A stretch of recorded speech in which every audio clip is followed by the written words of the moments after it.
David Zahl, Seculosity, How Career, Parenting, Technology, Food, Politics, and Romance Became Our New Religion and What to Do About It.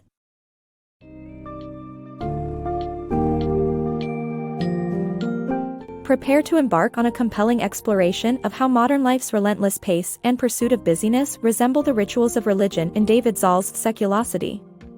This captivating summary unveils the hidden ways in which our careers, social interactions, and personal routines have evolved into a new form of secular religiosity. As our traditional spiritual practices wane, Zahl illuminates how society's unswerving focus on productivity and self-worth, through endless achievement and validation, offers a fresh narrative to guide our lives. By delving into the psychology of enoughness and the societal pressures accompanying it, this summary reveals the consequences on our mental health, community bonds, and true satisfaction. Expect to gain insightful perspectives on the search for meaning and purpose, intensified by our modern-day obsessions with status, righteousness, and self-esteem.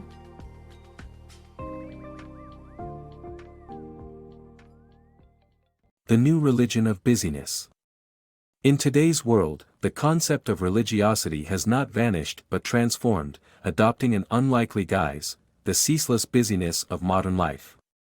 Imagine this: daily, individuals embody a meme that humorously captures the chaotic exertions of balancing work, social obligations, and personal well-being.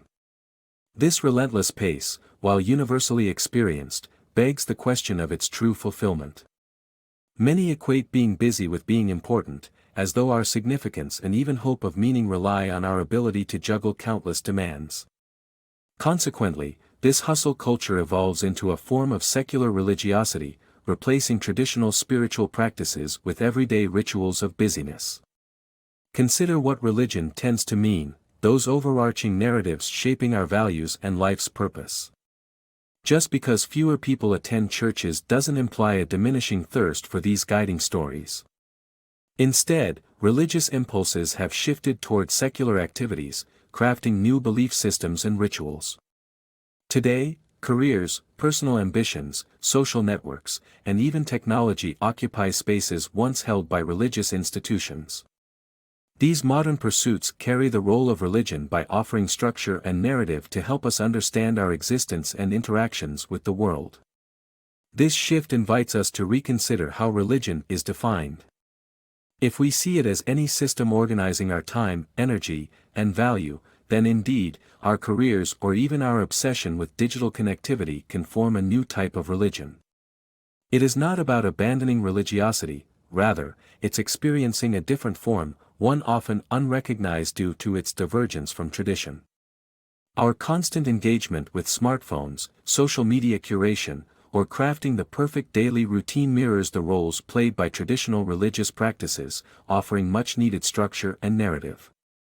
Though society superficially appears more secular, the enduring human quest for meaning, purpose, and community perseveres. Now, it often proceeds through various secular channels. Recognizing these modern rituals for what they are, secular quests for meaning, could alleviate some pressure of our relentless busyness. Perhaps by understanding that these pursuits are merely adaptations of older quests, we can better manage them and ease the pursuit of significance outside conventional religious bounds. The endless pursuit. The secular quest for completeness addresses a deep, often spiritual need within us. Society's relentless drive for success, happiness, fitness, wealth, influence, and acceptance fuels anxiety in isolation, revealing a core part of human nature, our obsession with self-justification. As Jonathan Haidt explains in The Righteous Mind, this pursuit of righteousness isn't solely a religious construct but a fundamental human condition entwined with our DNA. It's crucial for social cohesion and survival, driving us to form groups and collaborate. Yet, this yearning for righteousness can be a double-edged sword. Despite our achievements, many of us constantly feel insufficient. In everyday life, this manifests as endless busyness equated with self-worth, or the ceaseless search for the perfect partner. On a personal level, it shows in the compulsive scrolling through social media in pursuit of likes and comments to affirm our self-esteem. This obsession subtly shapes our world interactions, relationships, and daily decisions, often obstructing true contentment and connection. The perpetual pursuit of approval and validation can mask real satisfaction, leaving us always craving more, never truly fulfilled. Recognizing this ingrained pursuit offers an enlightening perspective. It explains why you might feel perpetually busy or inadequate despite tangible successes. More importantly, understanding the illusion of enoughness can lead to a profound change in outlook. This realization can steer you away from the ceaseless chase for external validation, guiding you toward a life enriched with authentic experiences and meaningful connections. Beyond enoughness. Enoughness has a curious duality. It unites us with a universal yearning for fulfillment but simultaneously divides by creating sharp boundaries between groups. This shared desire cultivates community and altruism, yet it also fosters exclusion and judgment. Often, the quest for righteousness morphs into moral confrontations, setting the stage for a divide into good versus evil. Reinhold Niebuhr insightfully warns of the cruelty that can arise from Pharisaism, where an inflexible focus on the law's letter overshadows its spirit, revealing superficial virtue that obscures deeper moral failings. This pursuit isn't confined to traditional religious contexts but extends to secular domains, where self-justification becomes a relentless chase, escalating the pressure to achieve and magnifying perceived imperfections. Historically, religion provided refuge for dealing with guilt and shame, offering forgiveness and a way to unburden one's soul. But as religious affiliations wane, these human needs remain, transformed rather than extinguished. Friedrich Nietzsche envisioned a world liberated from divine dictates, where humanity, freed from guilt, would embrace reality with newfound vigor. However, today's cultural landscape underscores that the search for hope, purpose, connection, and self-justification persists. As churches close their doors, the existential quests and anxieties they once addressed demand new expressions. This ongoing shift challenges us to reimagine how we meet these fundamental human needs in a world where traditional structures no longer hold. The peril of modern worship. Our relentless pursuit of status and validation is affecting our well-being, transforming everyday choices into stressful obligations. In today's world, traditional forms of worship have evolved into secular shrines where our routines, like fitness, food, and dating, demand devout attention. Philosopher Charles Taylor calls this the Nova effect, highlighting how our array of choices mirrors fervent religious adherence. Yet, these modern obsessions lack the compassion found in traditional religions, often promising fulfillment through achievement and resulting in unintended toxicity. The allure of busyness exemplifies this trend, celebrated as a symbol of success but leading to serious health issues like chronic stress and heart disease. Despite the dangers, busyness persists as a status symbol, partly because it distracts from uncomfortable existential questions and partly because it provides a sense of accomplishment. The race to outdo others is fueled by the need to affirm self-worth, with exhaustion worn as a badge of devotion, an ironic modern twist on the humble brag. This emphasis on constant engagement sharply contrasts with previous generations who saw leisure as a mark of prestige. Now, perpetual activity denotes membership in a harried elite, able to afford the constant hustle. The impact of this shift in values is far-reaching. Many are beginning to question how long they can sustain this grueling pace. Our fixation on non-stop achievement, in a bid for adequacy, is not only unsustainable but could also be harming us. In navigating the 21st century, individuals face the daunting challenge of breaking free from this exhausting cycle, considering the potential costs to both mental and physical health.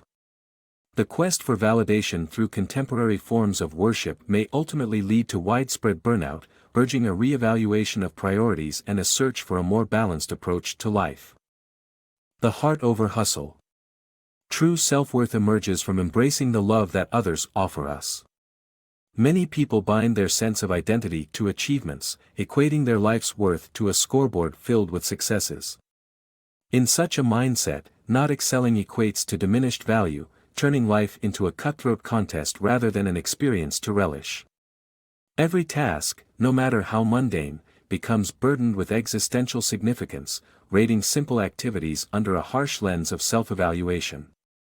This unforgiving judgment, fueled by technological exposure, drives anxiety and isolation, glaringly affecting youth in high-pressure environments. Young people, especially in prosperous areas like Palo Alto and Fairfield County, face extraordinary pressure to excel academically and athletically, resulting in disturbingly high rates of youth suicide.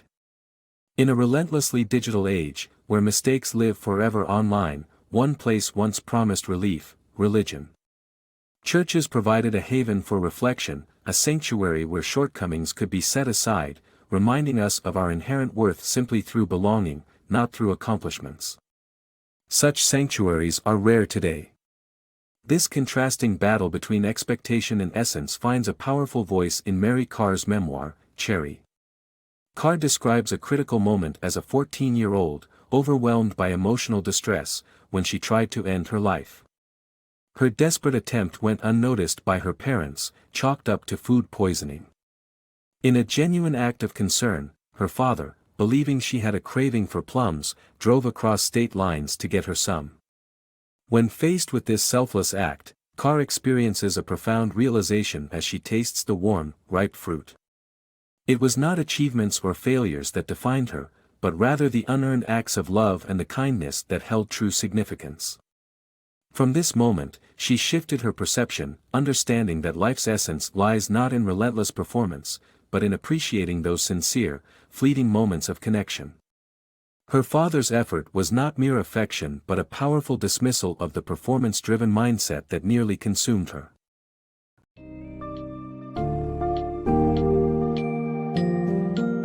David Zahl's Seculosity offers a profound analysis of how the modern secular pursuit of enoughness has replaced traditional religious structures in providing meaning and value to our lives.